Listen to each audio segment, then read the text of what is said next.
Not Zohran Mamdani, you must be thinking of Ronald Reagan. There's never been a socialist mayor of New York City who's killed a single gay person.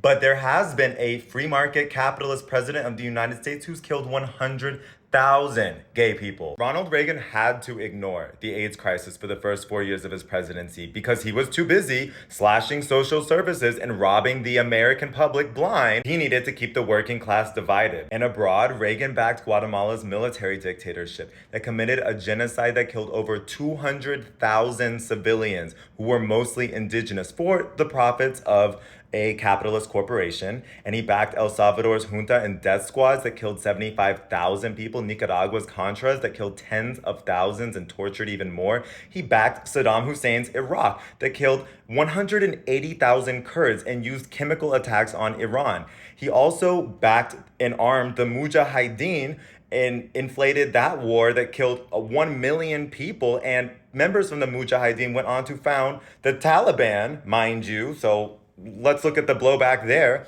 He also backed South Africa's apartheid regime.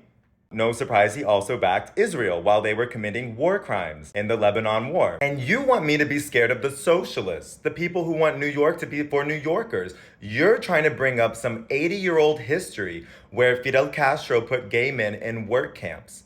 He didn't kill them, by the way. He put them in work camps for a few years. It was widely unpopular. And guess what? It wasn't making them any less gay. So you know what they did? They stopped that shit. And Fidel Castro actually apologized. And socialist Cuba decriminalized homosexuality decades before the capitalist United States did. And you little trolls are gonna tell me, well, go to Cuba then if you love it so much. Bitch, I've been to the state-owned gay clubs in Cuba. It was lit. Like, I've seen it.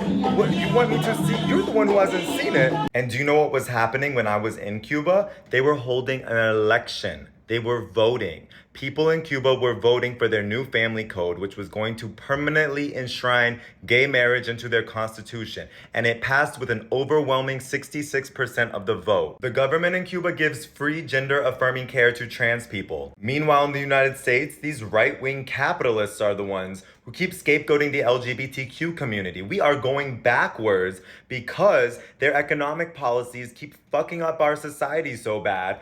They need to blame it all on somebody else. How do you people live in the past but don't know your history? You want me to be preoccupied with some shit that happened on an island that isn't even my country 80 fucking years ago, that has since been apologized for and rectified, instead of looking at what was happening in my own country 80 years ago, much less 40, 50 years ago during the AIDS crisis. Oh, and by the way, the sanctions on Cuba that Donald Trump just added more rules to, they prevent the sale of Truvada, of PrEP, that prevents HIV for gay men in Cuba.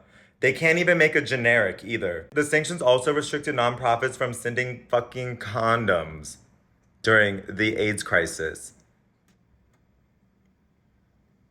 You want to tell me that capitalism's so great for gay people? Yeah, fuck you. You lost! Cry about it, People's Republic of New York City!